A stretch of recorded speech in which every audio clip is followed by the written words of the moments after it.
सर्वांना नमस्कार. माझ्या सोबत बसलेले अध्यक्ष मोळे साहेब, अप्पा अनारसे, कुमार सप्तऋषी साहेब, रवींद्र देवगरे आणि इतर खूप अनुभवी व्यक्तिमत्व बसलेले आहे. माझी आवाज ऐकू येतं ना? नाही, मी आवाज वाढवतो कारण कदाचित मी याचा वापर नाही करणार आहे. आणि चांगली गोष्ट आहे की तरुण ही बसले आहे.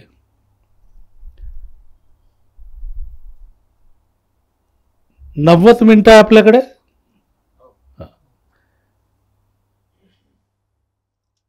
म्हणजे 5400 सेकंड्स आहे आपल्याकडे. आणि माझी ओळख ऐकताना मला खूप जरा एक हे झालं की ही माझी ओळख आहे का, म्हणून विचार जो माणूस मांडतोय, जसं गांधीजींनी हे विचार मांडलं. आता गांधीजी नाही आहे पण ते पुस्तकात लिहिलं आहे. तर माझ्या परिचयाबद्दल मी विचार करत होतो की माझ्याबद्दल लिहिलं आहे की अभिनेता आहे, पण मी अभिनेता नाही आहे, तो माझा कलाकर्म आहे. आणि एक सांगण्याची गोष्ट, कोणताही अभिनेता कधीही कोणीच भूमिका घेत नाही, त्याला भूमिका दिली जाते. भूमिका घेत तो म्हणजे व्यक्ती. कोण भूमिका घेतो? व्यक्ती. पद ही भूमिका घेत नाहीये. म्हणून गांधीजी पासून जर सुरू केलं तर गांधीजी एक व्यक्ती होते आणि म्हणून त्या व्यक्तीने भूमिका घेतली आणि म्हणून ते आयुष्यभर कोणीच पदावर राहिले. कारण पद जे म्हणतो ना, पदाची ऑलरेडी पूर्व निर्धारित एक भूमिका असते. जसं पंतप्रधान आहे, त्यांनी अमुक अमुक करावं लागणार आहे, है ना. एक पोलीस इन्स्पेक्टर आहे, त्याला अमुक अमुक करावं लागणार आहे. एक विद्यार्थी आहे, त्याला अमुक अमुक करावं लागणार आहे. एक बाई आहे म्हणजे गृहिणी आहे, त्याला अमुक अमुक करावं लागणार आहे. तर हा जो परिचय आहे मला खूप छान वाटलं. आज अनारसेने, मी चुकलो जर तर करेक्ट करा मला, अनारसेने माझी भूमिका, दरअसल मी 35-36 वर्षापासून मुंबईला राहतो. आणि मी कोणी माझी ओळख मला विचारतं तर मी म्हणतोय की मी रंगचिंतन करणारा माणूस आहे. आता ही ओळख काय? लोक सांगणार ना तुम्हाला की तुम्ही चिंतक आहात की नाही, तुम्ही तसे आहात की नाही.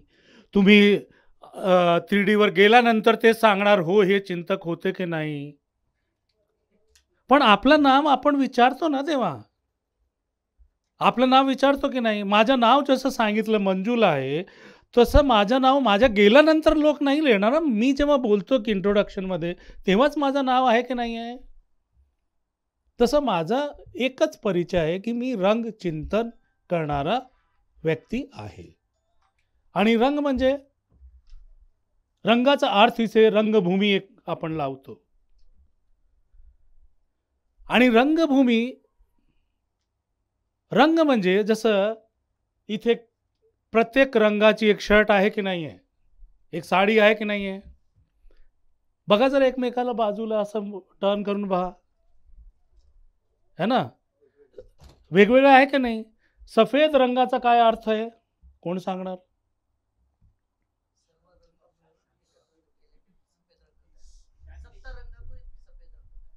ओके, माझा प्रश्न हे आहे, हे खूप छान मला एक जाणवलं. माझा प्रश्न हे नाही की सफेद रंग कशाने निर्माण झालाय, माझा तो प्रश्न नाही आहे. दादानी त्या प्रश्नाचं उत्तर दिलं की सगळे रंग ज्यामध्ये समावित आहे तो म्हणजे सफेद रंग. पण माझा एक आहे की सफेद रंगाचा ध्येय काय, त्यातून काय कळतं आपल्याला? यस, निर्मळ, शांती, निष्कलंक, है ना. Very good. आणि पिवळ्या रंगाचा त्याग, हिरव्या रंगाचा समृद्धी. पण भारतात हिरव्या रंगावर खूप टीका टिप्पणी होत आहे हल्ली. भगवा, बलिदान, त्याग, वैराग्य. पण शिवाजी महाराज किंवा इतर ज्यांनी काम भारताला किंवा एक स्वराज्याला वेगवेगळ्या संकल्पनांना जन्म दिलं, त्या अतिरिक्त आज जे भगवा झेंडा घेऊन फिरतात त्यांचा त्याग तुम्ही कधी पाहिलं का? इतिहासात कुठेतरी नोंद आहे का? मी आपल्याबद्दल नाही बोलत आहे दादा.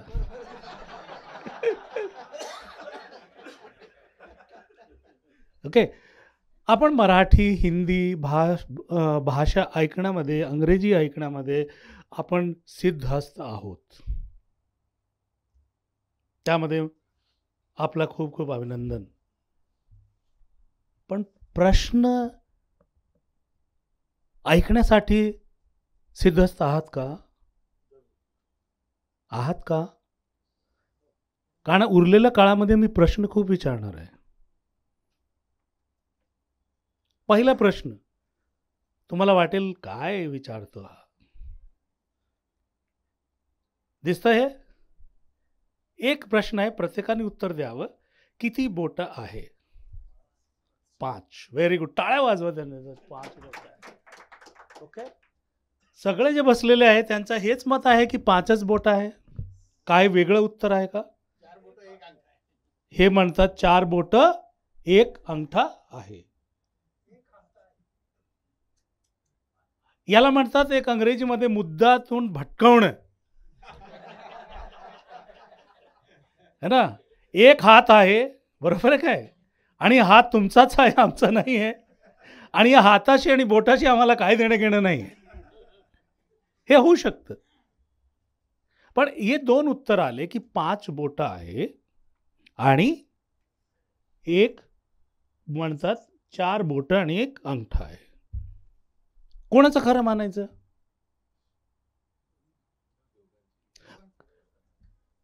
कारण हे दोघांचा म्हणजे असं नाहीये की हे मध्यम वर्ग नाहीये, थोडा इतका थोडा इतका.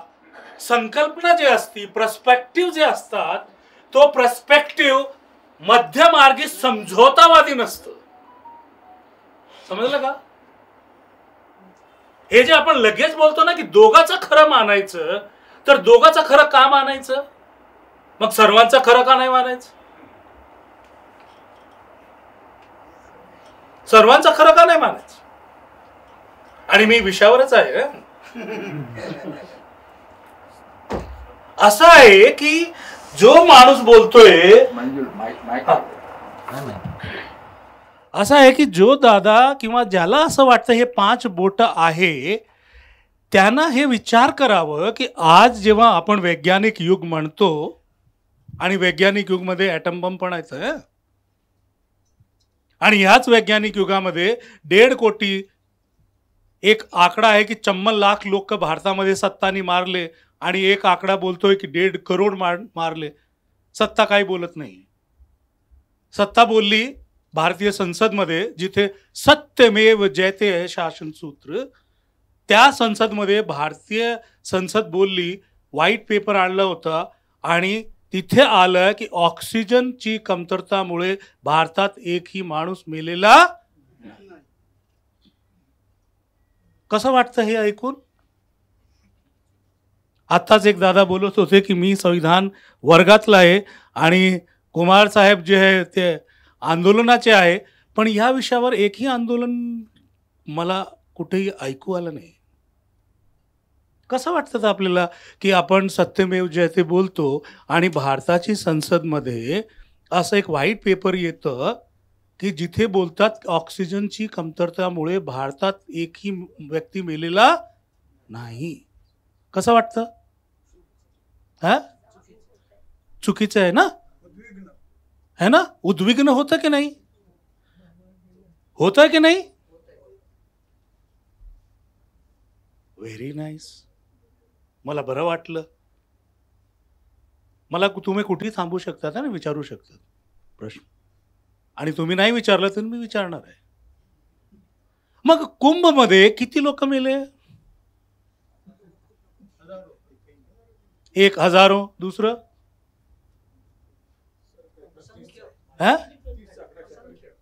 30. सरकारी आकडा 30चा आहे. किती मेले एक अंदाज? माहिती नाही. पण माहिती करण्याचा अधिकार आपला आहे की नाहीये? पण इथे बसलेले सगळ्यांनी एकानी एक प्रयत्न केला का की आम्ही माहिती करून घेऊ? माहिती करून घेऊ का माहिती करून घेत नाही? कारण काय आहे? कारण आपण आस्थावान लोक आहोत. काय आहे? आपण आस्थावान आहोत म्हणून एकही प्रश्न विचारत नाही. दुसरा, आपली श्रद्धा आहे. काय आहे? श्रद्धा आहे. कुठे? पंतप्रधानामध्ये. आपली श्रद्धा कुठे आहे? संसदमध्ये. आपली श्रद्धा कुठे आहे? लोकतंत्रमध्ये. आणि अशीच एक श्रद्धा होती एका शिष्याची, आणि तो जंगलात राहत होता. आणि गुरुजीने येऊन त्याच्याकडून अंगठा घेतला, बोट घेतली नाही. अंगठा कोणाचं घेतलं होतं? एकलव्याचं. का घेतलं होतं? है ना, की युद्ध जेव्हा होईल, जेव्हा न्यायसंगत होईल, है ना, जेव्हा हक्काची लढाई होईल, तेव्हा हा त्यामध्ये शक्तिहीन होऊन जाणार. म्हणून मी विचारलं की ज्यांना हे एकत्र वाटतात त्यांना न्यायाची, हक्काची जाणीव आहे का? किंवा ते आयुष्यभर, मराठी चालेल ना, किंवा आयुष्यभर ते नुसतं पाचच बोट सांगणार. तर 5 बोट सांगणाऱ्याने तत्व कळत नाही. ते रट्टाळ असतात. सकाळी उठतात, रात्री झोपतात, एक प्रश्न कधीही विचारत नाही. का प्रश्न विचारत नाही? कारण प्रश्न विचारल्यानंतर ना आपले तर्क येतात. काय येतात? तर्क. आणि प्रश्नातून सगळेच घाबरतात. सगळी सत्ता घाबरतात. सगळी. ते साम्यवादी असू द्या, ते समाजवादी असू द्या, ते लाल बावटा असू द्या, ते साम्यवादी असू द्या. और धन्य है हमारे गांधी जी, नहीं तो साम्यवाद का जो भयानक विभत्स रूप हमारे सामने आ रहा है, वो चाइना देख लीजिए, जनता होने का अधिकार नहीं है. तो हम सबसे सवाल पूछते तो हमारे बहुत सारे साम्यवादी मित्र नाराज हो जाते हैं. हम ये पूछते हैं, भाई जनता होने का हक है, और जो साम्यवाद या जिस साम्यवाद की परिकल्पना में जनता होने का हक नहीं है, वो साम्यवाद है क्या? मतलब सर्वहारा में सर्व ही खत्म है और एक तानाशाह बैठा है, क्या वो साम्यवाद है? उसी तरह से हम जब ये देखते हैं कि पूंजीवाद है, जब व्यक्ति को वस्तु बनाकर मुनाफे में समेट दिया जाए, क्या ती पूंजीवादी व्यवस्था आपल्याला हवं का? पण मूल मुद्दा माझा होता आहे की आपण प्रश्न विचारत नाही. आणि प्रश्न का विचारत नाहीये? कारण आपण आस्थावान आहोत. आस्थावान आहोत. अच्छा, आस्थावान आहोत तर मला विचारायचे, कोण याचं उत्तर देणार? आस्था म्हणजे काय? परिणामावर नंतर येऊ. आस्था म्हणजे काय? पहिले एक एक घेऊ ना. आस्था, आस्था म्हणजे हा, जो विचार स्वतः करत नाही, जो दुसऱ्याच्या विचारांनी जगतो. जो दुसऱ्याचा विचाराने जगतो, जो विचार करत नाही. हा, एखाद्या गोष्टीत माझं भलं होईल असं वाटतं आणि म्हणून आस्था. एखाद्या गोष्टीला माझं भलं होईल म्हणून. हा जी. स्वतःचं मत नसणे, दुसऱ्यावर अवलंबून राहणे. स्वतःचं मत नसणे आणि दुसऱ्यावर अवलंबून असणे. एखाद्या गोष्टीवर, व्यक्तीवर पूर्णपणे विश्वास करणे, स्वतःची बुद्धी घाण ठेवणे. ओके, स्वतःची बुद्धी घाण ठेवणे. निष्ठा. निष्ठा, श्रद्धा आणि आस्था याच्यावर पण माणसाने विचार करून त्यांनी निर्णय घ्यायचा असतो. विश्वास विश्वास भरोसा. भरोसा. आणखीन तिकडे कोणी आहे का? हा, देवावर विश्वास. आस्था म्हणजे अधिकार घेण्याची आपली क्षमता. आस्था म्हणजे अधिकार घेण्याची. चिकित्सा न करता ठेवलेला आंधळा विश्वास. ओके, तिथे त्या बाजूला कोणी आहे का? आस्थेशिवाय जीवन जगता येत नाही. आस्थेशिवाय जीवन जगता येत नाही. ओके, म्हणजे 48% जे नास्तिक आहे या जगात, त्यांनी तर जगण्याचा हक्कच नाही आहे. इथे कोणी आहे? हा जी, प्लीज. तर्कबुद्धीचा वापर न करता. तर्कबुद्धीचा वापर न करता. आणखीन? ओके, इथे सभागृहामध्ये बऱ्यापैकी सगळ्यांना हे माहिती आहे की आस्था म्हणजे नेमकं काय. तर आस्था शब्दाचा जो अर्थ आपण जे सांगितलं, ज्याला म्हणतात आंधळ विश्वास. आता पर्यायवाची शब्द जे आहे हिंदीमध्ये किंवा मराठीमधले, त्यामध्ये गंमत जम्मत असते. तर इंग्रजी भाषाचा कदाचित वापर करू नंतर, गोंधळ झाला तर. नाहीतर आपली भाषा वापरू आपण. की बुद्धीचा वापर न करता, बुद्धीचा वापर, कोणताही प्रमाण न समोर ठेवता ज्या गोष्टीवर विश्वास करतो ती गोष्टी म्हणजे आस्था. तर आता मला सांगा, आपण सर्व इथे बसलेले आस्थावान आहोत का? भौतिक. स्वतःबद्दल सांगा. स्वतःबद्दल सांगा. है ना? किती जण आहेत?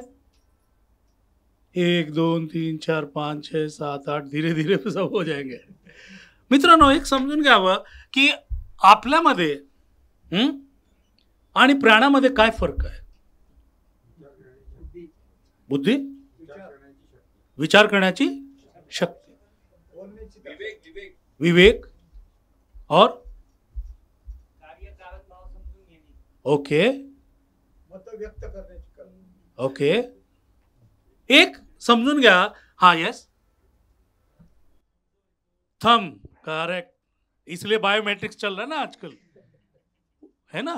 वो गुरुद्रोण ने एक ले लिया था, अब वाले सब ले रहे हैं कि आपका बायोमेट्रिक्स दे दिए, वो डाटा इकट्ठा हो रहा, कब आपका क्लोन बनेगा, केव्हा तो आपला क्लोन होणार आणि केव्हा आपण सगळे गुणसूत्र आपले डुप्लिकेट तयार होणार. पण आता सोशल मीडिया आहे, आपण एक एक गेम येतात, त्यामध्ये आपली फोटो वेगळी कशी यावा, अरे कळत नाही आहे. गंमत जम्मतमध्ये ते तुमचा डाटा घेत आहे, ते तुमचं बायोमेट्रिक्स घेत आहे.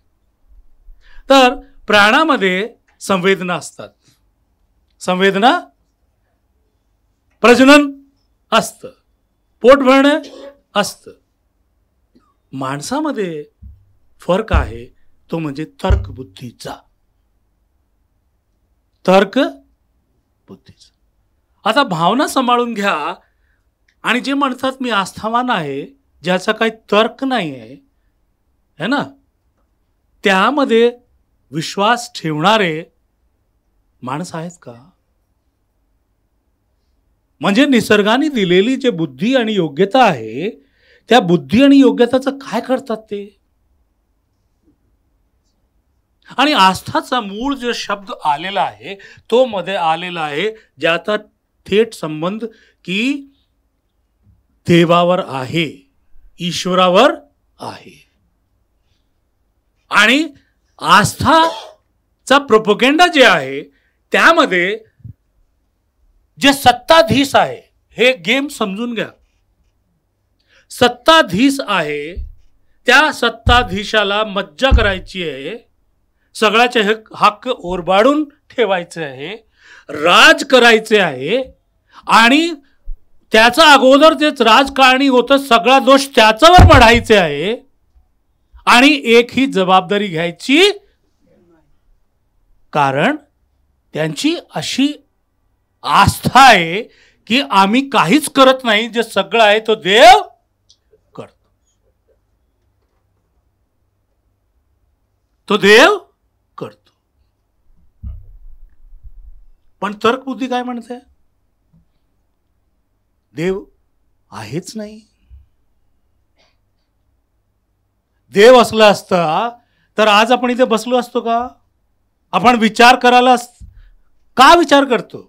देव करणार ना विचार, आपण का करतो? पण हे फ्रॉड आहे, हे पाखंड आहे की आस्थावान लोक केवढा विचार करतात. मला पोट भरायचं आहे, मला प्रचार करायचे देव आहे. कारण सर्वात मोठा आधी काळापासून ते आत्तापर्यंत बिझनेस आहे देवाला विकणे. देवाला विकणे. कुठेतरी एक छोटासा दगड ठेवा, कमीत कमी संध्याकाळपर्यंत 1500-2000 येणारच. आणि अजीब आहे, म्हणजे एकंदर पुंजीपती जे आहे किंवा धनाढ्य वर्ग जे आहे त्यांचा एकंदर देवाला दिलेला, मंदिरात दिलेला डोनेशन, त्याच्यापेक्षा जो गरीब आहे, मजुरी करतो, दिहाडी वर जातो किंवा भीक मागतो, ते जास्त देवाला डोनेट करतात, जास्त देवाला डोनेट करतात. आणि याचा देवाचा जो CEO आहे, म्हणजे माझं नाव आडनाव भारद्वाज आहे, म्हणजे माझ्यासारखे जे है ना ब्राह्मण आहे ना, भटजी आहे, ठीक आहे, ते यांचे CEO आहे. म्हणजे एक आपल्याला सांगितलं जातं की गुगलचा एक तरुण भारताचा है ना, तो CEO आहे, बघा तिची पगार किती. पण या भटजीचा पगार किती? आणि बघा भारताचंच उदाहरण है ना, मग आपण परदेशात पण जाऊ. भारतात आत्तापर्यंत, आता एक माणूस विचारलं होतं की 70 वर्ष झाले देशात काय झालं, 70 वर्ष झाले. 70 वर्षा अगोदर आपल्याला संविधान मिळालं होतं. आणि 70 वर्षात गली गली गरीब गोरबापर्यंत संविधान पोहोचला नाही. कारण हे जे ब्राह्मण किंवा हे जे वर्णवादी, शब्द आपण बदलूया जरा, हे जे वर्णवादी आहे, वर्णवादी म्हणजे आस्थावादी, पण जे वर्णवादी आहे त्यांची तर्कबुद्धी चालते. ते देवाला अजिबात मानत नाही आहे, मी सांगतो तुम्हाला, ते देवाला मानत नाही. पण त्याची कंपनी जी काढली आहे, त्याची कंपनी म्हणजे मंदिर, मंदिर मग मस्जिद, मग चर्च है ना. गुरुद्वारा थोडंसं वेगळं आहे, थोडंसं आहे तिथेच, पण थोडं वेगळं आहे. तर यांचे जे कंपनीज आहे त्याला कधीही तोटा होत नाही. जगाची इकॉनॉमी जरी उद्ध्वस्त झाली, पण त्याची इकॉनॉमी कधी उद्ध्वस्त होत नाही. आणि आपण म्हणतो वैज्ञानिक युग आहे आज, पण आज सर्वात जास्त लांबी राह कुठे आहे? मंदिराकडे.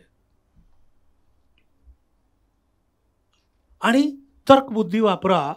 आणि ह्या आस्था, मला माझ्या व्यक्तिगत आहे मत यामध्ये, आस्था ती अंधी गहवर आहे, गुहा आहे, अंधी गुहा, ज्यातून एकदा माणूस आत घुसला तर आयुष्यभर परत येत नाही. का परत येत नाही? कारण तर्कबुद्धी संपवते. मी शोषित आहे आणि ह्या वणवाद्यानं ह्या आस्थाला कसं पोषित केलं आहे. अगदी अमरबेल सारखं. अमरबेलचा स्वतःचं काय असतं का? नाही ना. मग मला मी असं का आहे, मी असा का आहे, इथे एक माणसाला प्रश्न पडला आणि तो गेला देवाकडे. देवाची मूर्ती समोर बसला आणि तिथे जो CEO बसला आहे त्याने ऐकलं हे देवा मी असं का आहे. तर देव खामोश राहिले, मौन राहिले है ना. आणि मग त्या CEO न बोलवलं, इकडे या, तू कधी जन्म झाला तुझा? अच्छा, शुक्रवार होता की नाही, किती वाजले होते की नाही, किती काय झालं होतं की नाही, तुझा काय आहे बघ. तुझं हे मी जन्मकुंडली काढली. तुझ्या जन्मकुंडलीमध्ये हे शनी बसले आहे म्हणून असं अमुक अमुक झालं आहे. आणि मग प्रश्न उत्तर होत होत गेला गेला. मग तो काय झाला की या काळात मी शुक्रवार केलं, शनिवार केलं, मी तेल चढवलं, मी उपवास केलं, तरी माझा अरे बोले इकडे या, एक आपण हवन करू. हे जे हवन करू तर ना, अनारसेला बोलू, साहेबाला बोलू, कुमार साहेबांना बोलू, आपण सगळे ज्ञानी लोक तिथे हवन करू, 1 लाख लागणार आहे. हो करूया ना. आणि तिथे आपण पाहू, अरे तुझ्या खानदानमध्ये तुझे आजोबाचे आजोबा काय करत होते, अमुक अमुक करत होते. मग तो प्रारब्ध आहे तुझा. 36,000 योनी पार करून तुम्ही आले. पुढच्या मागच्या जन्मात तुम्ही असं करत होते आणि उत्तर सापडत नाही. मग गांधीजी अवतरले. इथे आंबेडकर देव झाले, बुद्ध देव झाले, अजून गांधी नाही झाले.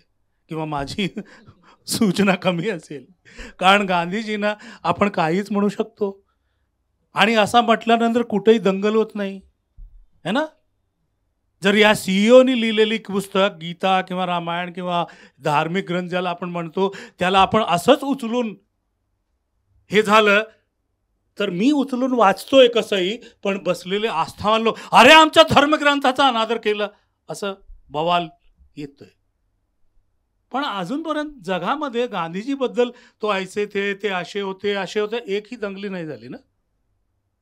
म्हणे तो विचारचा माणूस आहे, बुद्धीचा माणूस आहे, तर्कचा माणूस आहे, तो मानवी हक्क आणि अधिकाराचा माणूस आहे, तो प्रयोगाचा माणूस आहे आणि तो सत्याचा माणूस आहे. आणि ज्यानं आयुष्यात सत्य कधीच पाहायचं नसतं तो माणूस आस्थावान असतो. स्वीकारतो की नाही, कारण तो असत्यमध्ये विश्वास ठेवतो.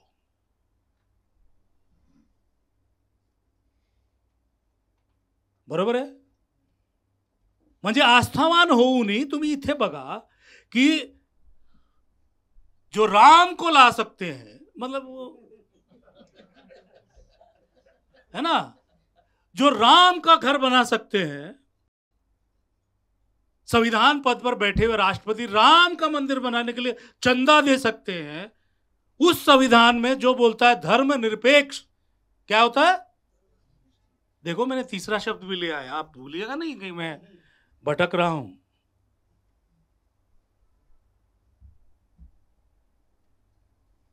अभी आप बोलेंगे कि इतना सब आस्थावान ये है तो आस्थावान लोगों तो रहना नहीं चाहिए. पण इथे आपल्या संविधानाने तरतूद केली आहे की आस्थावानी राहू शकतो है ना, गैर आस्थावानी राहू शकतो, श्रद्धावाला माणूसही राहू शकतो, कोणताही रंग भेदाचाच माणूस राहू शकतो, असं आपल्या संविधानाने तरतूद केलेली आहे. आणि बघा सगळे जे राजनैतिक वाद आहे त्या सगळ्यांना संविधान मान्यता दिली आहे. मी माझ्या साम्यवादी मित्राला सांगतो, कोणत्याच देशामध्ये साम्यवादला लीगल सेंटिटी नाही आहे, कानूनी मान्यता नाही आहे, पण भारतात आहे. ते म्हणत कसं, आम्ही एवढ्या वर्षांनी क्रांती आणू आम्हाला नाही दिसलं. म्हणजे पहिलाच वाक्य आहे का? पहिलाच वाक्य आहे वी द पीपल ऑफ, आम्ही भारताचे लोक. याचा अर्थ काय? आम्ही भारताचे स्वामी आहोत, मालक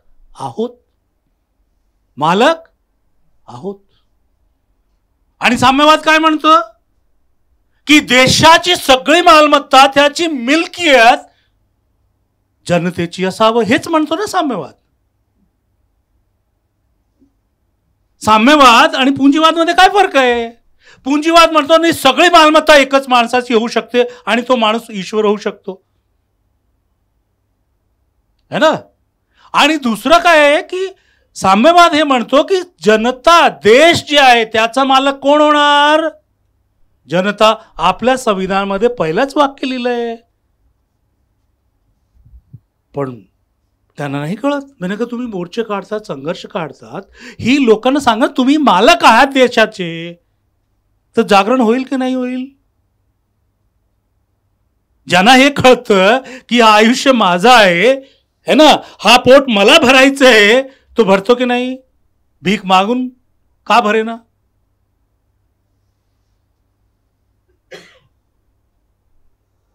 जड जाते का? झोप येते का? झोप उठते. दगड देऊ दादा? कारण जास्त झोप उडाली तर दगड येणार आहे. आणलंय.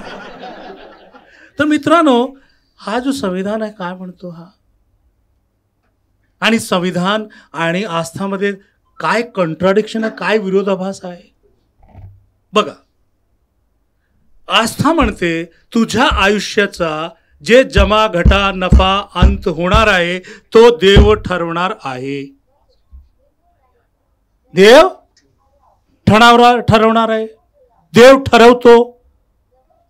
ओके. पण संविधान काय म्हणतो? तुम्ही भारताचे लोक आहात, तुमच्या आयुष्याचे निर्णय, तुमच्या आयुष्याचा निकाल तुम्हालाच लावायचे आहे. समजलं? हा भेद आहे की नाही? पण आपल्या मेंदूला हा प्रश्न पडतो का की फक्त गांधी स्मारक निधीच्या भवनात येऊनच विचार करतो आपण आणि इथून बाहेर? माझ्या 25-30 वर्षापासून मी वेगवेगळ्या पद्धतीचे ट्रेनिंग घेत आहे. आणि माझी ट्रेनिंग अशी नसते, मी अंगावर येतो, खुर्चीवर येतो, कॉलर धरतो आणि 2 मिनिटात सगळे जे बसलेले असतात त्यांना इकडे आणि मी एकटा तिथे असतो, है ना.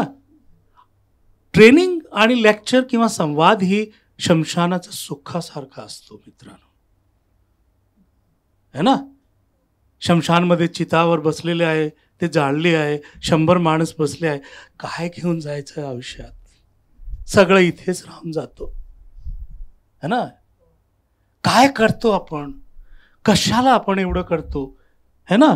आणि जसं ती चिताची आग विझली, है ना, बाहेर पडतो आपण. काय रे, ते धंद्याचं काय झालं? अरे त्याचा फोन येणार होता, काय झालं? अरे ते, हे प्रश्न येतात की नाही? आस्था काय म्हणते? तू जसं आहे, ज्या जन्मात आलेला आहे, तुझी जात काय आहे, तुझी धर्म काय आहे, ते तुला पाळावं लागणार आहे. तू बाई आहे, तुझा ठरलेला आहे चूल आणि मूल. पण संविधान काय म्हणतो? संविधान म्हणतो सर्वांना समान हक आहे, समान अधिकार आहे. आणि हे समान अधिकार आणि समान हक कुठून आलं? जेव्हा संविधान ड्राफ्ट होत होता तेव्हा गांधीजींनी पोस्ट कार्ड लिहिलं होतं, फ्रँचायझी टू ऑल, है ना. आणि ही आस्था काय म्हणतं? संविधान म्हणतो की तुम्हाला सर्वांना समान अधिकार आहे. आस्थावान भारताची संस्कृतीप्रमाणे माझे प्रश्न आहे त्यावर ते भारताची संस्कृती आहे की नाही, की ते वणवादी संस्कृती आहे. त्या संस्कृतीप्रमाणे महिलाला पुरुषाबरोबर समान होण्याचा अधिकार नाही. उलट या संस्कृतीमध्ये काय बोलतोय, या संस्कृतीमध्ये बोलतात संस्कार, मुलांना वागणूक, मुलांचे विचार हे नर्चर कोण करते, महिला. विडंबना बघा, तिला पुरुषाबरोबर किंवा समाजामध्ये समानतेचा अधिकार नाही. आणि 26 जानेवारी 1950 अगोदर कोणताही धर्माने हे महिलेला समानतेचा अधिकार दिलेला नाही. आणि हे जे आस्थावान लोकांना हे खूप इल्युजनरी रायटर असतात, भयानक. एवढा प्रभाव की मिटे ना मिटे नाही. उदाहरण तुलसीदास. आज भारतात जे घडत आहे ते भक्ति रस की जो गंगा है वो मेली है कि नहीं है, जिसमें कुंभ होता है, जिसके हमारे यहाँ तो 100 साथी भी नहीं है, लेकिन बाहर वो राम कथा के नाम पे देखिए कितने हैं, जहां राम ही नहीं है, जहां राम ही नहीं है, बाकी सब है. वाल्मीकि ने लिखा वाल्मीकि ने एक राजा की कथा लिखी, बराबर है. जैसे हॉलीवुड की फिल्मों का चोरते हैं ना हम, वैसे वाल्मीकि की रामायण को चुरा लिया एक व्यक्ति ने. और उस व्यक्ती ने ऐसा चुराया, असंच चोरलं की त्यामध्ये तर्क बुद्धी गायब करून खूप सुंदर सौंदर्य रूपाने तर्क बुद्धीला हीन करणारा एक काव्य लिहिलं. आता मला प्रश्न आहे की मी कला, काव्य रचना यामध्ये काम करतो की जे तर्कबुद्धीला मारते त्याला लेखक म्हणता येईल का? हे तर्कबुद्धीची हत्या करते पिढ्यानपिढ्या, त्याला कवी म्हणता येईल का? त्याला लेखक म्हणता येईल का? की जो विचार पेटवतो त्याला लेखक म्हणता येईल? कारण कविता तर विद्रोह पासून सुरू होतं ना, की मी बाकी काही नाही करू शकत, मी एवढं ताकदवर नाही आहे, तर मी माझ्या कविता लिहितो, हा माझा प्रतिकार आहे.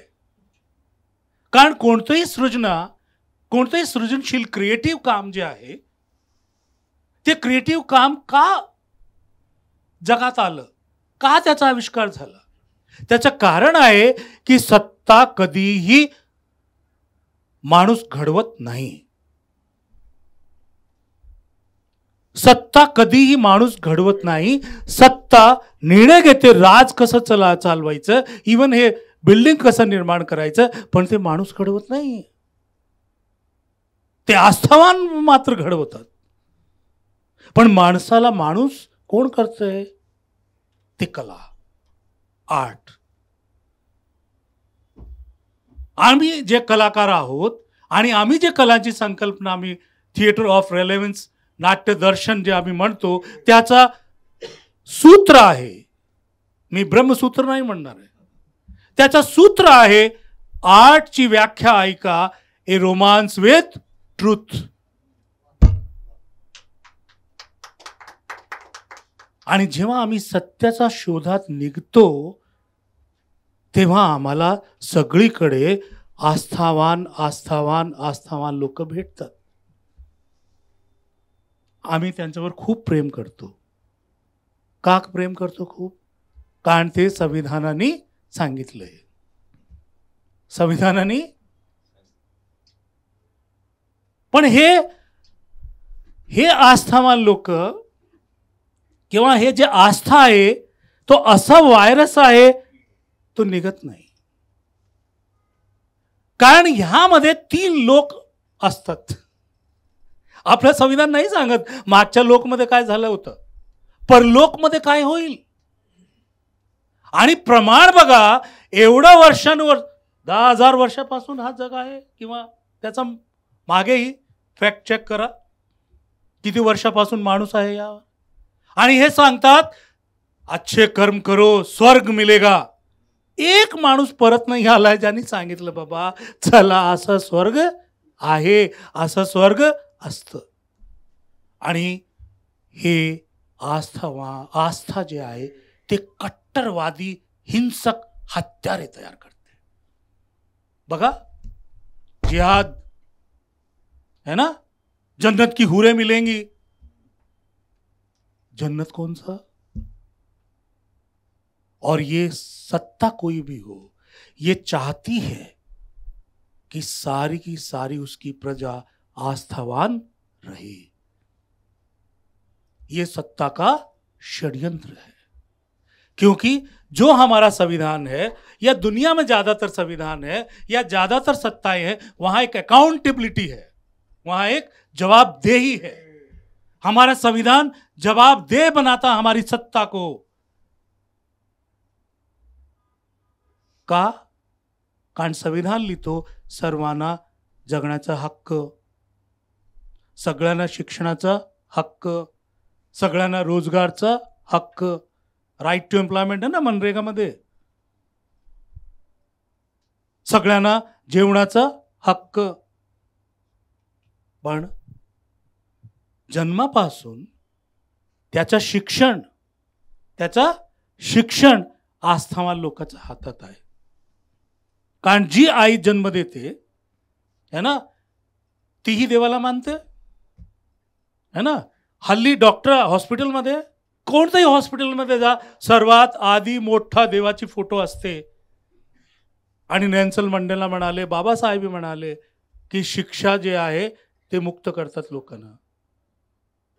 ही शिक्षा, डॉक्टर शिक्षित नसते. पण तो काय करतो? काही गडबड झालं, देवाची इच्छा, माझं काही देणं घेणं नाही, माझं काही देणं घेणं नाही.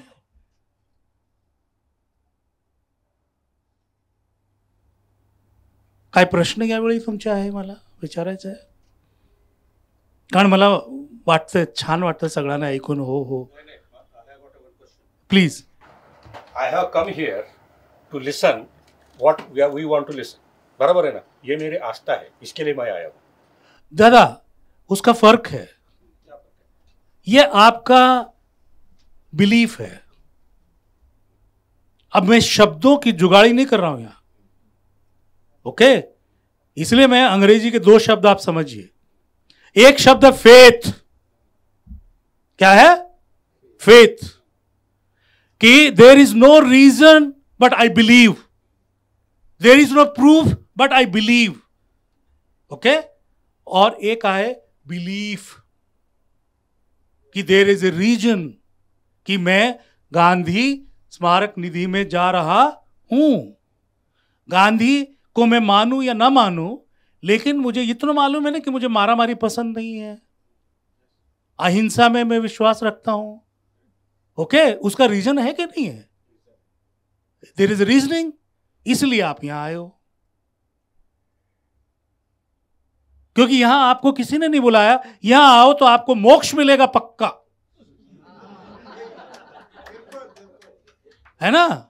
यहां सब आके 500 का चढ़ाओ है ना. उसके बाद आपके जीवन का सब शनि शुक्र बुध सब हो जाएगा. ऐसे बुलाया क्या?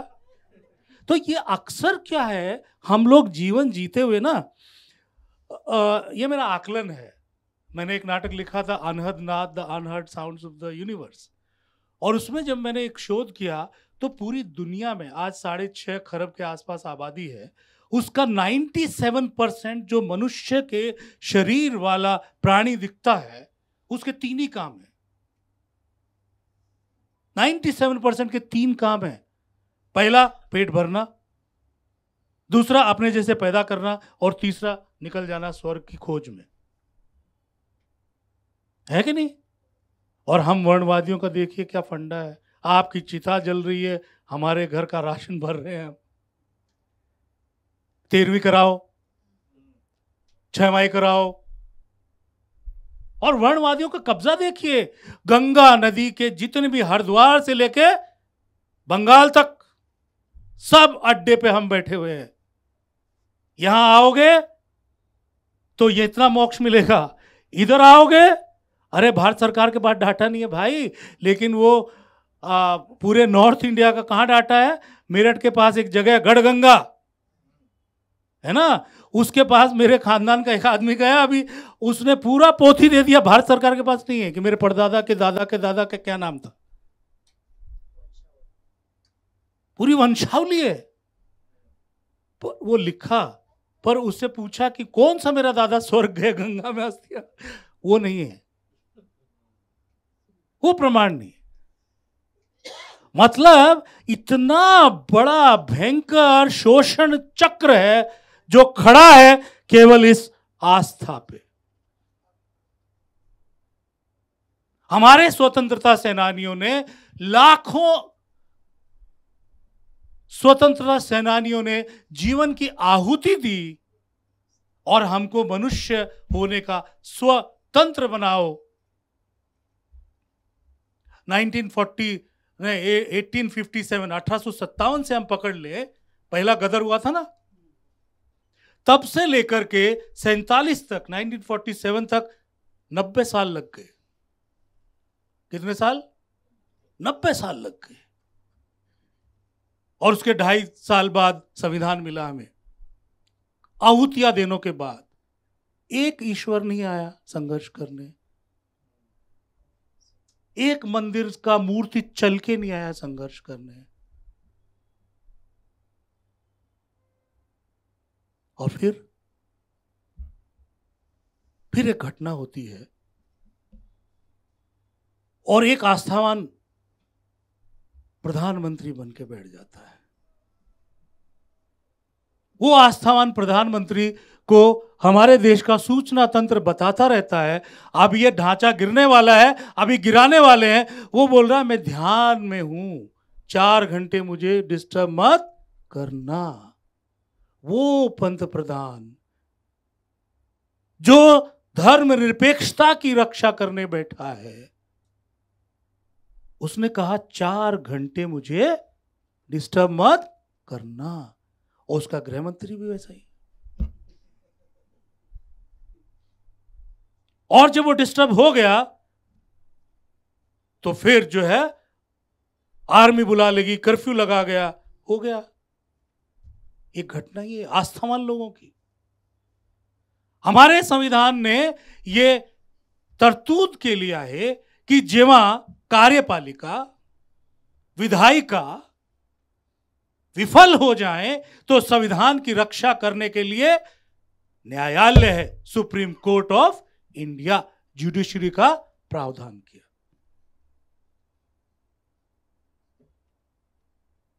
आपको बिना सबूतों के कभी न्याय मिला है दादा? बिना सबूतों के न्याय मिला है कभी? बिना प्रमाण पत्र आपको दाखिला मिलता है आज? ओके? ऐसा ही उस न्यायपालिका में एक आस्थावान लोगों ने कहा ये हमारे फलाने राम की भूमि है, हमें न्याय दीजिए। अदालत ने केस सुना, पाखंड हुआ बहुत, आर्कीव निकालो, एक सबूत नहीं मिला, कोई साबित ही नहीं कर पाया कि राम की जन्मभूमि है। नहीं है। सब आप निर्णय में पढ़िए, सुप्रीम कोर्ट ऑफ इंडिया के फैसले में, न्याय नहीं बोलेंगे, उस फैसले को पढ़िए ध्यान से आप, उसमें क्या लिखा है। और हम शांति से बैठे हैं, मनन नहीं करते, कहीं कचोटती नहीं हमको वो बात, इतने पूर्वग्रसित हो गए हम। तो ऐसा कुछ तो कारण होगा ना। मैं बता रहा हूं, ला रहा हूं कारण, ला रहा हूं, वहाँ राम का जन्म हुआ है, ला रहा हूं कारण, ला रहा हूं, ये जो सालों ला उसका कारण बता रहा हूं सदियों से लोगों के दिमाग में है। दादा, उसका कारण बता रहा हूं। म्हणजे सुप्रीम कोर्टाच्या त्या निर्णयामध्ये असं नमूद केलेलं होतं की म्हणजे हे सत्य असत्य हा पुढचा भाग, की आर्किओलॉजीने असं सांगितलेलं आहे की तो जो मशीद होती तर त्याचा जो खाली त्यांनी संशोधन केलं, तर त्याच्यानंतर त्यांना तिथं मंदिराचे अवशेष आहेत असं त्यांनी नमूद केलेलं आहे आणि मग तो निकाल दिलेला आहे असं मी वाचलेलं आहे. ओके, ठीक है, ओके ओके ओके ओके, हाँ, बढ़िया बात, बढ़िया बात, बढ़िया बात. देखिए आस्था कैसे कब्र फाड़ के चीख रही है, कैसे कब्र फाड़ के चीख रही है. तर्क इतना घातक होता है कि आग लगा देता है और ये बुद्धि को जला के राख कर देता है. एक पल के लिए ये नहीं, ठीक है ये आदमी गलत बोल रहा होगा, है ना, मैं अपने जाके तथ्य चेक करूंगा, है कि नहीं, लेकिन उसमें प्रमाण राम मंदिर का ही ऐसा लिखा है क्या दादा? है ना, मान लिया वहां एक स्ट्रक्चर था, मैं आपकी बात आप आई तो मैं आऊंगा संविधान के बाद, है ना, ये जो दादा ने कहा वही सुप्रीम कोर्ट ने लिखा है. अब ये दादा जो बोल रहे हैं वो सुप्रीम कोर्ट अगर लिखेगा तो सुप्रीम कोर्ट के न्यायाधीश में और दादा में क्या फर्क है? समझ में आया? तो आप अपने अपने तथ्य जांच लीजिए. मेरा मुद्दा आस्था पे, अभी संविधान विशेषज्ञ चले गए, नहीं तो बताते. अभी आपने उनको सवाल नहीं पूछा होगा, ये पूछा कि ये राम मंदिर का निर्णय कैसे हुआ, नहीं पूछा ना, है ना. तो ये जो है ये आस्था है, इसके आगे जन लगा दीजिए कि जन आस्था के आधार पर हम ये फैसला देते हैं, क्योंकि जनता मानती है, क्योंकि जनता के मामले में ये है. और ये आज भारत में हुआ, लेकिन जिसने भी सत्य को बोला उसको सूली पे टांगा गया. जब जनता ये बोल रही थी, उस वक्त की जनता पूरे विश्व की, कि पृथ्वी घूमती है सूर्य के, क्या बोला था, सूर्य घूमता है पृथ्वी के चारों ओर. और एक व्यक्ति ने कहा, हिम्मत दिखाई, और मुझे अफसोस है कि 70, 76, 75 साल के बाद भारत का सुप्रीम कोर्ट वो साहस नहीं दिखा पाया. अफसोस है मुझे. भले ही ये वीडियो देख के सुप्रीम कोर्ट मुझे कंटेम्प्ट ऑफ कोर्ट कहे और मुझे सूली चढ़ा दे, कोई परवाह नहीं है, क्योंकि जिसने कहा कि नहीं सूर्य नहीं घूमता पृथ्वी घूमती है कि नहीं. अब आप देखिए, सोचिए, विडंबना देखिए. मैं कथा पे आता हूं, चाहे वाल्मीकि कथा हो, चाहे तुलसी की कथा हो. जो बाप के लिए महल छोड़ के चला गया, महल छोड़ के जंगलों में खाक छानने चला गया, उसका मंदिर, सुनिए, उसका मंदिर किसी की जगह छीन के बनाएंगे और बोलेंगे हम उसको घर लाए. इतना छोटा है उनका व्यक्तित्व. मैं अब भक्ति श्रद्धा की बात कर रहा हूं. पाखंड देखिए आप, इन कहीं नहीं टिकते हैं. ए रोम रोम में बसने वाले राम, उसको आप वहां उस 2-2.5 एकड़ की जगह में सीमित करना चाहते हो. जो जनमानस जो है, जिसके उसमें राम और कृष्ण बसते हैं, मुंबई से लेकर मणिपुर तक, उसको आप उस 2.5-3 एकड़ में समटा देना चाहते हैं. क्यों भाई? कितनी बड़ी खाली जगह बनी है, बनाइए ना वहां. लेकिन ये आस्थावान लोग शातिर सत्ता पिपासु हैं. समझे आप? वर्णवादियों ने जो आस्था का खेल चलाया, वही आज आस्था का खेल चल रहा है.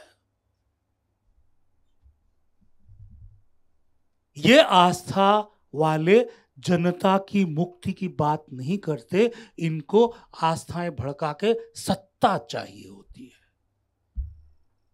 कल्पना कीजिए कि ये लोग बोलते कि सरकार हमें 1000 एकड़ की जमीन दे दे, हम अपना मंदिर बनाएंगे, खाली जमीन दे दे जिस पे कोई विवाद नहीं है, तो भैया क्या वोट मिलते? क्या वोट मिलते? क्या? तो आस्थावान मेरे दोस्तों, समझिए कि आपकी आस्था ही इनकी सत्ता का आधार है। इनकी सत्ता का आधार संविधान नहीं है।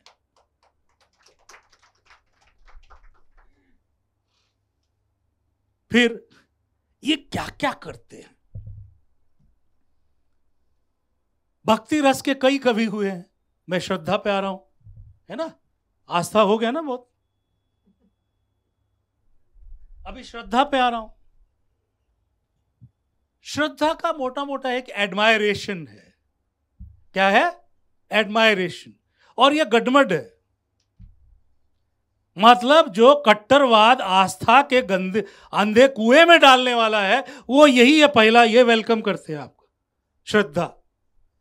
कभी वो श्रद्धा क्या होती है, जैसे मेरी बात अच्छी लगे, है ना, आप मुझे चाहने लगे, फिर अगली बार बुलाओगे, अरे अच्छा बोलते हैं, आई एडमायर, थोड़ा ठीक ठाक बोलते हैं। या हो सकता है अतिरेक बोलते, पुढच्या वेळी नका बोलू जरा, अरे नाही खूप प्रश्न विचारतात, कशाला मग एवढं, अरे हे बोलतात तर तापातापी होते, नाही आपल्याला ना शांती ठेवायचं है। तो ये द्वार है, येहूस अंधी गुफा का द्वार है, ज्याला आपण ज्याचा वर लिहिले श्रद्धा। गडमड है, प्रमाण असतं, प्रमाण नसतं। आणि ही एक आस्थावान लोक आहे ना, त्याच्या कळतं हे इरिव्हर्सेबल आहे, हे कधी रिव्हर्स होणार नाही।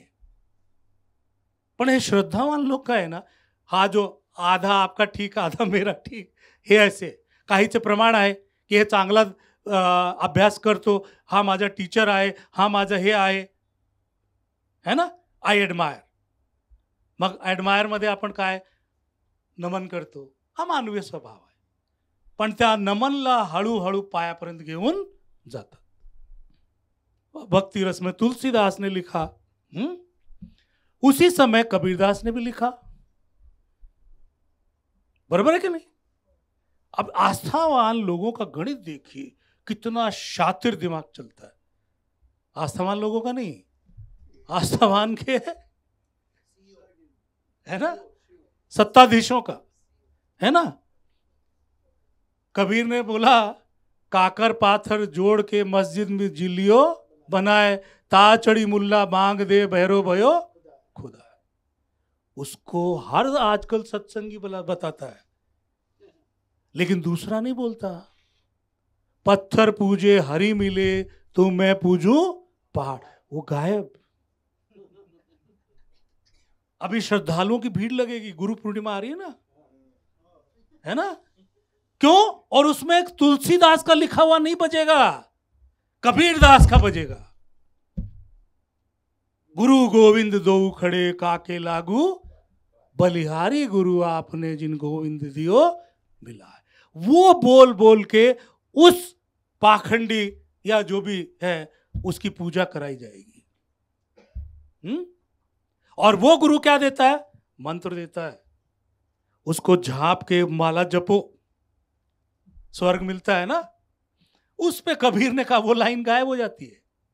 उसमें कबीर ने कहा, कर का मन का छाड़ी दे। कर का मन का छाड़ी दे मतलब ये हाथ का मन का, कर का मन का छाड़ी दे, मन का फेर, कि जो अंदर बैठा है तेरे उसका मन का फेर, वो गिरारी घुमा, तब आपको मुक्ति मिलेगी। मतलब चेंज यूर, कबीर जी कहते हैं चेंज यूर माइंड सेट।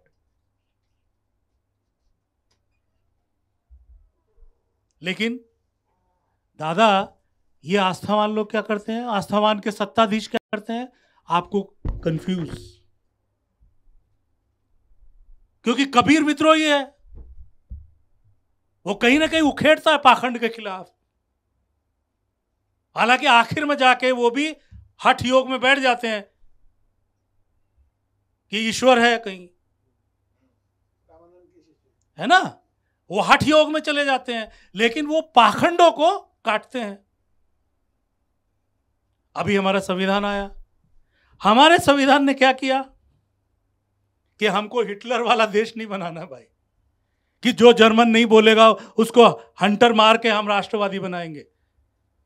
क्योंकि जर्मन का राष्ट्रवाद भाषा का राष्ट्रवाद है ना, आजकल बड़ी राष्ट्रवाद की बात होती है। फ्रांस का राष्ट्रवाद फ्रेंच भाषा का राष्ट्रवाद है। लेकिन हमारा भारत का राष्ट्रवाद जो है, जब राष्ट्र बना भारताचा, तो मानवतावादी आहे, तो सर्व समावेशी आहे। जो जसं आहे तसं आपण त्याला स्वीकार करतोय। आपले एरिया होते, एरिया काय होते, हे आस्थावानचे लोक आहे ना, त्याची एक आणखीन आस्थावान जो सत्ताधीश आहे ना, त्यांना माणसाची एकता आवडत नाही। म्हणून बघा तुम्ही की भारत जेव्हा गुलाम झाला आणि जेव्हा आजाद होत होता, 600 रियासत होती की 480 रियासत होती, 650 रियासत होती। ते कशासाठी होती? म्हणून जेव्हा एक अखंड भारत बोलतात ना, तर त्याचं नीट ऐका। जेव्हा हे बोलतात अखंड भारत, तेव्हा तुम्ही समजून घ्या खंड खंड भारत। आणि इथेच धर्म आहे। तुम्ही बघा, हे आस्था आणि श्रद्धा आणि धर्माची होळी बघा। मराठे पानिपत पर्यंत गेले ना, कोणाशी लढले? अब्दाली। जेव्हा अब्दालीशी मराठे लढत होते, तेव्हा पंजाबमध्ये कोण हिंदू राजा होता की मुस्लिम? राजस्थानमध्ये कोण होता? है ना? का एकत्र आले नाही?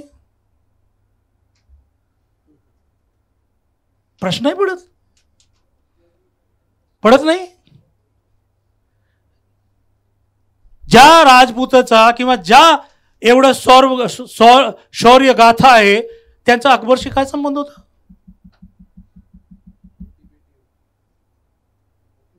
आपले श्रद्धावान पूजनीय वीर शिवाजी की बात करते हैं,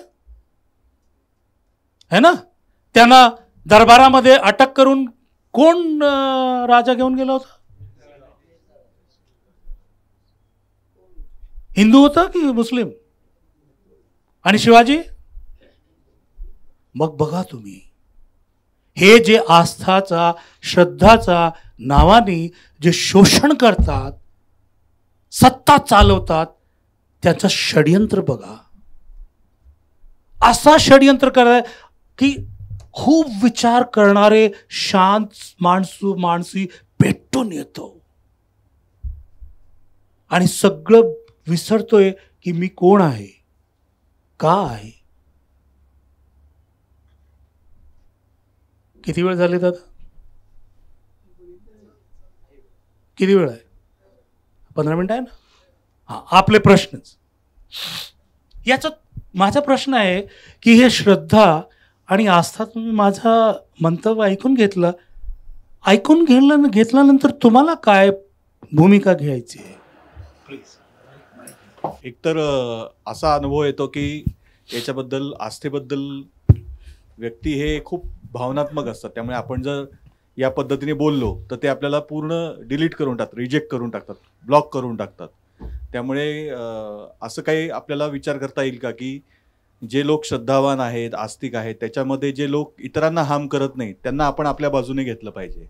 सगळेच काही त्याच्यामधले पूर्ण कट्टरपंथी नाही। मगाशी जी चर्चा झाली राम मंदिराच्या बाबतीत सुद्धा, तर त्याच्या आधीच्या सेशनमध्ये सुद्धा हा मुद्दा निघाला होता की सरन्यायाधीश स्वतः म्हणाले की ते सुद्धा कन्फ्यूज होते काय करायचं आणि निर्णय काय द्यायचा। तर त्यांच्या मनामध्ये त्यांच्या आस्थेने ते म्हणाले की देवाकडे मी प्रार्थना केली, मला निर्णय घ्यायला नाही, हे खोटं सांगितलं गेलं। ते जजाच्या चेंबरमध्ये आपले साहेब गेले होते एकटे भेटायला। आपले साहेब माहिती ना, आपले साहेब गेले होते आणि त्यानंतर तो फैसला आला। तर माझा जो आधीचा मुद्दा होता की आपल्याला सगळ्यांना डिस्कार्ड करता येणार नाही, कारण ते आपल्याला पूर्ण हे करतं की हे आपल्या विरुद्ध आहे। अगदी बरोबर आहे। म्हणून आहे माझ्या यामध्ये संविधान आहे, आपल्या संविधानाने कोणाला डिस्कार्ड केलं नाही तर आपण कोण आहो? म्हणून हे दादा बोलले तर मी दादावर मला खूप प्रेम आलं, कारण त्यांचं पण प्रेम आहे, ते त्यांचा विश्वास मांडत आहे ना. पण महत्वाची गोष्ट काय आहे की आपण सगळे एकत्र आहो. या दादांनी म्हटलं की माझ्याकडे अशी सूचना आहे, पण एक अशी सूचना आहे, त्याचा बोला तुम्ही हे 2 वाक्यानंतर आणि मंतव्य बोला तुमचं, की एक म्हण आहे, आंधळाचा हत्ती कधी पाहिलंय का? आंधळाचा हत्ती कधी पाहिलंय का? है ना, गोष्टी आहे ना. 5 आंधळे होते, त्याला हत्ती सांगायचं होतं, तर या दादाला काय सांगितलं, हे सत्य आहे, जे शेपूट आहे तोच हत्ती आहे. दुसरा म्हणतो तो सूंड जे आहे तोच हत्ती आहे. तिसरा म्हणतो जो पाय आहे तोच हत्ती आहे. म्हणून इथे बसलेला कोणाकोणाला देशाचा पंतप्रधान व्हायचा आहे हे प्रश्न सोडवायचा आहे, तर कोणाकोणाला मुख्यमंत्री व्हायचे आहे? हे देशाचे मालक संविधानाची कधीतरी अंमलबजावणी करा. कधीतरी समजा की मी आहे तिथे, कधीतरी मान ठेवा ह्या संविधानाचा. हा जो कागदावर लिहिलेला न्याय आहे कधीतरी त्याला जिवंत करा. आज जो सत्ताधीश पार्टी आहे, दुसरी जेव्हा येईल त्याचा बोलू आपण, है ना. आज जो त्यामध्ये कोणी एकही संविधानाचं पालन करत आहे का? एकही. आणि या पाखंडाविरुद्ध आवाज उचलायचा नाही का?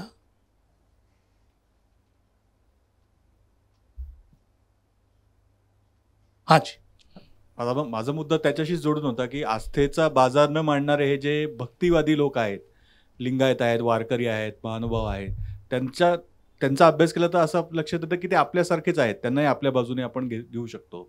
आणि ते सुद्धा खूप चांगल्या पद्धतीने आपला विचार, जसं तुम्ही म्हणाला की कबीरांनी तो विचार मांडला त्या पद्धतीने, किंवा महात्मा फुले पण होते, ते पण निर्भीक मानतच होते. बाबासाहेब होते, ते पण एक प्रकारे धर्मसंस्था, त्यांनी एक वेगळा पर्याय त्यांचा निवडला त्यांच्या पद्धतीने. मला दुःख आहे की एक क्रांतिकारी माणूस शेवटी धर्माकडे गेलं. दुःख आहे मला, व्यक्तिगत आहे माझं. कारण काय असते, मान्य आहे की माणसाची, आता मी मोठा एक विधान करत आहे, माणसाची 4 ऊर्जा असते. हे मनोवैज्ञानिक तपासणी, रिसर्च, प्रमाण बेस्ड आहे. आणि पहिली ऊर्जा आहे जी आपल्याला सर्वांना दिसतं, ती शारीरिक ऊर्जा आहे. शारीरिक ऊर्जा आहे. दुसरा, आपण एकमेकाला जेव्हा महसूस करतोय तेव्हा ती भावनिक ऊर्जा आहे. आणि देव म्हणजे भावना, निव्वळ भावना, बाकी काय नाही. तिसरा आहे, ती ऊर्जा आहे की खूप आहे, ती आहे वैचारिक ऊर्जा. काय आहे? वैचारिक ऊर्जा. आणि चौथी ऊर्जा आहे ती म्हणजे आध्यात्मिक ऊर्जा. गोची इथे आहे. अध्यात्म, की शेवटी जेव्हा जेव्हा आपण आलो, शेवटी आपण विचार करतो, मला सुकून शांती मिळाली का? मी 4 बंगले काढले, मी 5 बाया केलं, म्हणजे व्यंग आहे. एक रोड माझ्या नावाने आहे, पण शेवटी मला शांती मिळाली का? आणि माणसाची ही एक निर्मळ जे ख्वाहिश आहे, ख्वाब आहे, गरज आहे, जरूरत आहे, याला कोणीच सत्ताधीश पूर्ण करत नाही. आणि त्या कहते ना, हम तो एक ख्वाहिश के लिए बर्बाद हो गए. आम्हाला आयुष्यात शेवटी शांती हवं होती, पण त्या शांतीसाठी मी धर्माकडे गेलो, मी देवाकडे गेलो, मला सगळ्यांनी लुटलं, सगळं मिळालं मला, पण शेवटी मला शांती मिळाली नाही.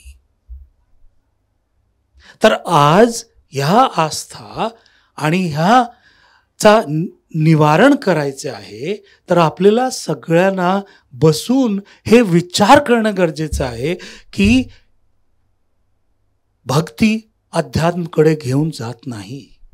अध्यात्म आहे स्वतःचा अध्ययन, जिथे बुद्ध गेले होते आणि बुद्ध म्हणाले होते की मी देव नाही आहे. आणि बौद्ध काही धर्म, पण अशोक आला, तो बुद्धम शरणम गच्छामी गेला.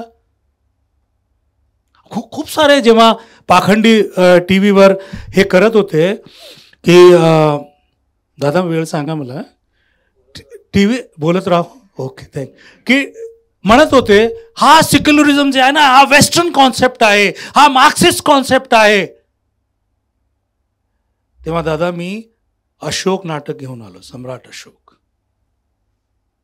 कोरोना काळामध्ये जिथे प्राण भेटत नव्हते तिथे मी माझी शारीरिक यष्टीवर काम केलं एक नट म्हणून, आयुष्यात केलं नव्हतं मी. आणि तो फोटो दाखवावं किंवा कुमार साहेबाला पाठवावं. तो अशोकचा काय काळ होता जेव्हा जो अशोक ब्रुटल हत्यारा होता, तो जेव्हा कलिंग भूमीमध्ये जातो आणि तो क्रंदन पाहतो आणि तेव्हा त्यामध्ये चेंज जर्नी काय होतंय. आणि त्यानंतर त्यांनी प्रस्तावना मांडली की माझ्या राज्याचे हे तत्व असणार आहे. तेव्हा त्यांनी वाट ठेवला होता की मी बौद्ध आहे, पण माझा धर्म जे आहे, माझा राज जे आहे, तो सर्व धर्माचा समान सम्मान करणार. तर हे भारतीय कॉन्सेप्ट आहे. पण ह्या आंधळेपणाने आज हे हिरव्या रंगाशी भांडत आहे ना, पण जेव्हा इस्लाम नव्हता तेव्हा कशाशी भांडत होते हे? म्हणजे कोण वर्णवादी, कोणाशी भांडत होते? कोणाशी? बुद्धाशी भांडत होते, जैन धर्माशी भांडत होते नाही. तर म्हणजे इथं बघा, हे आस्था जे आहे याचा एक न्यूनगंड आहे की मी श्रेष्ठ आहे. तो शोषणाचा आधार आहे. हा वर्णवादी लोकांचा आहे. हा जे पर्टिक्युलर एक वर्गात जन्म आलेला तो श्रेष्ठ आहे. हा निसर्ग विरुद्ध आहे. हे समजून घ्या, हे समजून घ्या. म्हणून मी वर्णवादाच्या विरोधात आहे. आणि ह्या वर्णवादाच्या विरोधात मला जे ताकद दिली आहे ते माझ्या संविधानाने ताकद दिली आहे. आणि ज्यापर्यंत वर्णवाद संपणार नाही त्यापर्यंत गांधीजीच्या अंतिम व्यक्ती, आंबेडकरचं शोषित, मार्क्सचा सर्वहारा, मुक्ती मिळणार त्याला नाही. तो जगाचा कोणत्याही कोपऱ्यात असू द्या.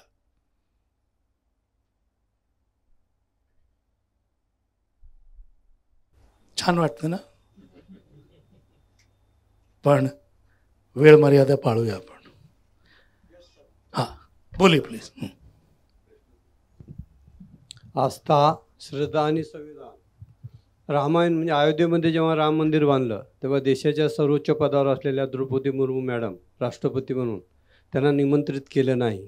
आपण प्रत्येक वक्ते वगैरे अभ्यासू लोकसुद्धा पूर्वज म्हणजे रामायणाचं महाभारताचं उदाहरण देतात. सद्य परिस्थितीमध्ये देशाच्या महिलेला म्हणजे उच्च पदावर विराजमान असलेल्या महिलेला निमंत्रण दिलं नाही, याबद्दल आपलं मत काय?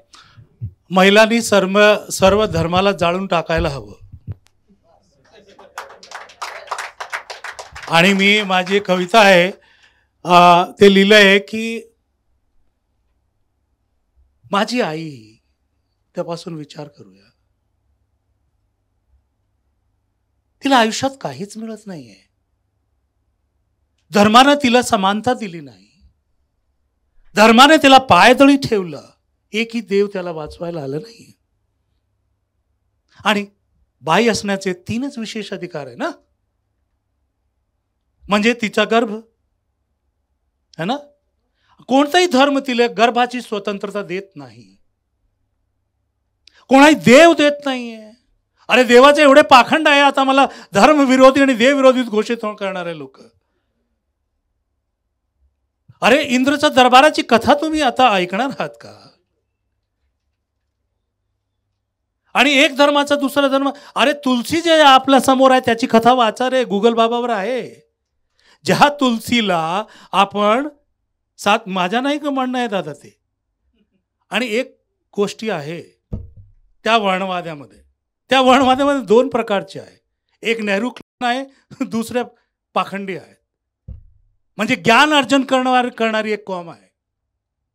त्यांनी सगळं पुराणामध्ये, सगळं वेदामध्ये, सगळ्या ग्रंथामध्ये सत्य लिहिलेलं आहे की तुलसी नावाची एक बाई होती, त्याची आबरू कोणी लुटून घेतली हे नोंद आहे तिथे. शोधा, काय करा, शोधा. आणि बायानी तर हे धर्म आणि देवाला तर जेवढं लांब ठेवलं ना तेवढं मुक्ती होईल. मग एकही पुरुषाची हिंमत नाही होणार की मला अग्नी परीक्षा द्या. एवढी शोषित बाई. आणि सत्य बाईलाच माहिती असतं की याचा बाप कोण आहे. त्या नवऱ्याने किती अग्नी परीक्षा घेतली तर त्याने सत्य कळणार नाही. आणि मित्रांनो, पाखंड बघा भारताचे, आस्थावान लोकांचे, श्रद्धावान लोकांचे. मी आईला पूजतो, सगळे पूजतात की नाही, हो किंवा नाही? भारतात बलात्कार किती होतात? हा आईला पूजण्याचं लक्षण आहे?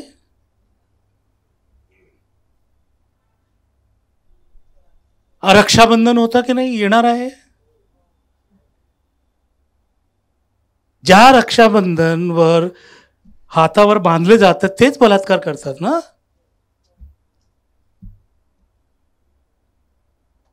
आपण लक्ष्मीला पूजतो की नाही? भारतात गरिबी किती आहे? आपण सरस्वतीला पूजतो कि नहीं? पढ़े लिखे अनपढ़ कितने भारत में, गिन दो. विडंबना देखिए आप. अन्नपूर्णा है कि नहीं है? उपासमारी किती आहे? तुम्ही बघा हे पाखंड. आणि माझा एक आहे की निसर्गाने दिलेली जे बुद्धी आहे त्याचा वापर करा. कोणाशी भांडू नका. कोणाशी अध्यात्मची खोज करा जे बुद्धाने केली होती. आणि ते खोज राजमहलमध्ये सापडत नाही, देवळात सापडत नाही, ते आपला स्वशोध असतो. तुमची शॉर्टकट वृत्ती आहे ना, प्रवृत्ती आहे ना, शॉर्टकट, त्याच उपयोग भांडवलदार करत आहे आज. शॉर्टकट द्या, पिझ्झा कट करा, शॉर्टकट द्या, डोकं लावू नका. आज तर षडयंत्र आहे, 1000 चॅनल आहे, डोकं लावू नका. आणि मग काय सांगतात टीव्ही मध्ये? You have a choice, you can change the channel, you can change the channel. आप 1000 चैनल चेंज करिए, हर भाषा में वही मिल रहा है, सेम.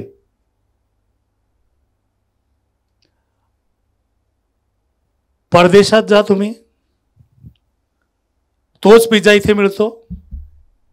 शॉपिंग मध्ये प्रत्येक शहरामध्ये तेच मिळतं, कपडे तेच मिळतं. आणि आपण विचार करणार नाही तर आपण वाचणार नाही. तुमची श्रद्धा, तुमची आस्था तुम्हाला कोरोनापासून वाचू शकली नाही. आस्थाच्या नावाने तुम्ही गंदे नालेमध्ये स्नान करून सुखी होतात, हे तुमच्यावर आहे. मी आपल्याला खूप प्रेम करतो. दादा ऐकतात का? दादा, मी खूप जीव आहे, खूप प्रेम करतो आपल्या भारतात. आणि वसुधैव कुटुंबकम माझ्यासाठी नारा नाही आहे. बरं, वसुधैव कुटुंबचा पुढचा भाग माहिती का? अख्खा श्लोक माहिती का? मी सांगणार नाही, शोधा. त्याचा आशय असा आहे की जे जे म्हणतात ना, ये मेरा है, हा माझा आहे, हा माझा आहे. हल्ली बोल रहे थे बकरे की बलि दी जाएगी, लेकिन वो 12 साल से एक ही व्यक्ति है जो मैं बोल रहा है. असं मी नाही म्हणणार दादा. कारण सगळ्यांना जगण्याचा हक्क आहे आणि माझ्याच संविधानाने त्याला पंतप्रधान केलंय. अयोग्य आहे योग्य आहे हे आपल्याला आज नाही तर उद्या निकाल होणार आहेच. तर खूप प्रेम आहे, समजून घ्या, प्रेम करा एकमेकाशी आणि फक्त विचार करा. आपल्याला माणूस बनवतो तो फक्त एकच का, हे का घडत, हे का घडत. आपण सर्व है बोलू शकतात का? है बोला, है परत बोला, परत बोला. अच्छा, मुट्ठी एक है, उंगलियां 4 है, अंगूठा 1 है, मुट्ठी ऐसे बोल सकते हैं ऊपर करके, बोलिए. ये लालची माणूस है. मैंने केवल बोला है, बोलो. काय बोला? अच्छा, अब मेरा शब्द भी है, तभी तो संविधान बनेगा ना. माझा शब्द आहे हम, ते ऐकल्यानंतर तुम्ही बोला है, हात, हम हम हम. आता एक 2 सेकंड हे ऐकले माझे शब्द, काही अभिव्यक्ती काय घेऊन जातात तुम्ही हे ऐकून. कोणीतरी 1 किंवा 2 माईक आहे तिथे. हा, कोणी प्लीज. टीम वर्क है और हम सब है. हाँ, टीम के साथ और भी लोग हैं. हाँ, टीम है और हम है हाँ. तार्किक पातळीवर विचार करून जे काय असेल ते स्वीकारा, अंधपणे घेऊन कुठेतरी भरकटत जाऊ नका. अगदी बरोबर. आणि जेव्हा सत्य बोलतात ना तेव्हा जीव देण्यासाठी तयार राहा. याच पुणे भूमीवर घडलं होतं ना सकाळी 5 वाजता 6 वाजता है ना. आणि ह्याच पुणे भूमीवर महात्मा ज्योतिबा फुले होते. याच पुणे भूमीवर पुणा पॅक्ट झालं होतं. हा, आणखीन ही ताई एखाद कोणी तरुणी काही बोलत नाही. ही केवढे फोटो काढले माझे. नाही, मला खूप आवडलं आणि माझं मत पण हेच आहे की आपण एका धर्माला म्हणजे असं जास्त फोकस करून नाही चालायला पाहिजे. ठीक आहे, सगळे माणसं आहेत, माणुसकीने चाला. अगदी बरोबर. स्वतःचा शोध घेणं फार महत्त्वाचं आहे आणि त्याला बुद्धी प्रामाण्यवादी तुम्ही असलं पाहिजे आणि त्या मार्गाने तुमचं संपूर्ण आयुष्य तुम्ही व्यतीत केलं पाहिजे. कोणी असंही बोलू शकतात माझा सदरा छान आहे किंवा आवडलं नाही किंवा केस खूप. हाँ, ये सेशन सुनने के बाद जो अंदर आग लगी है वो सेशन के बाहर जाने के बाद ना बुझे, इसलिए हम कुछ करेंगे. एग्जाम्पल किताबें पढ़ेंगे, ऐसे सेशन कंटिन्यू करेंगे. एक मैं सलाह दूं, ये कुछ कुछ कभी मत करना. क्यों? आगे दादा ने उत्तर दे दिया, किताब पढ़ेंगे, संवाद करेंगे. वेरी गुड दादा. क्यों? क्योंकि आप ना जब कभी तुम्ही जेव्हा बाहेर जातात दुकानदाराकडे, त्यांना कधी विचारतात का कुछ 5 किलो दे दो आज. किंवा मुंबईहून दादा आले आहे है ना, त्यांनी उबर किंवा टॅक्सी केली असेल, कुछ ले चलो. एक ही फिल्मों में ठीक होता, कुछ कुछ कुछ सामान मेरा खो गया, धन्यवाद वो गुलजार साहब. वो भी आस्थावान लोग हैं. भावनाओं का ऐसा दोहन है, मैं तुमसे प्यार करता हूं Kumar, I love you, 1 sided हो गया तो भी रहने दो, ऐसा नहीं बोलते. कुमार तुम्हें देख के कुछ हो गया मुझे. समझ रहे हो? ये कवि महोदय भी ऐसा बरगड़ाते हैं. नहीं, अभी जब मुझे याद आया आस्था के नाम पे मैं एक विषय पे अभी काम कर रहा हूं, मुझे बस ये माइक मिल जाए ना तो आदत ऐसी होती. बुजुर्गों की बहुत खराब हालत है, ऐसी अवस्था है. और वो कवि नॉस्टैल्जिक, वो कागज की कश्ती, वो बारिश का पानी, निकल गई ना. वो नानी की झुरियां, वो झुरियों में सदियां, लेकिन वो नानी दादी कैसे रहती पता है? जब 60 के बाद वो अपने जन्म से लेकर के आखिरी क्षण तक की तीच कथा परत परत परत परत परत परत रटाळ रटाळ असते, तुम्हाला ते खटकत नाही? जेव्हा तिच्या प्रश्नाचे उत्तर तिला सापडत नाही आणि बुवा भाजी आणि गुरुजी आणि फलांचे म्हणजे ती पाखंड करत राहते, ती जल चढाते आणि तिला कळत नाही या 60 नंतर मी माझे 20 वर्षाचं आयुष्याचं काय करू.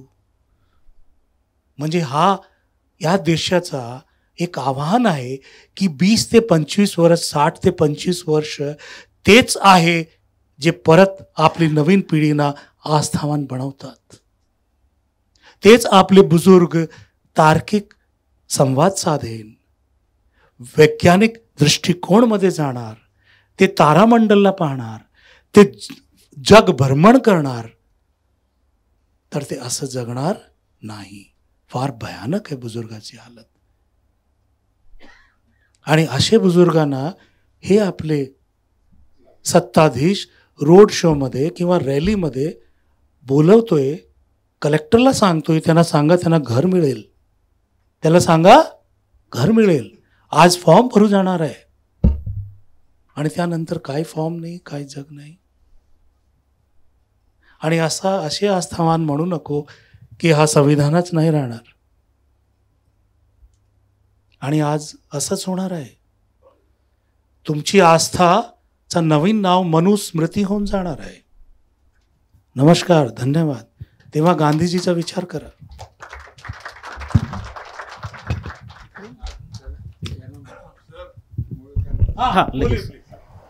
तुम्ही जे आज तुमची जी पद्धत आहे सांगायची, समजून सांगायची पद्धत, ही नेहमी अशीच असते का आज सेपरेट सत्र आहे म्हणून? ये गांधीजी की शालीनता है. माझी विनंती आहे तुम्हाला की ह्या पद्धतीने तुम्ही जिथे बी जाल, ह्या पद्धतीने जर तुम्ही बोलले ते एकदम टचिंग. म्हणजे आता मी तर आयुष्यभर विसरणार नाही तुमचं भाषण. मी जवळजवळ 100% तुमच्या मताचाच आहे. कुमार सप्तर्षींनी आम्हाला हेच शिकवलं सगळं आयुष्यभर. पण तुम्ही जे सांगितलं हीच पद्धत तुम्ही ठेवावा अशी माझी विनंती. थँक्यू दादा, लव यू.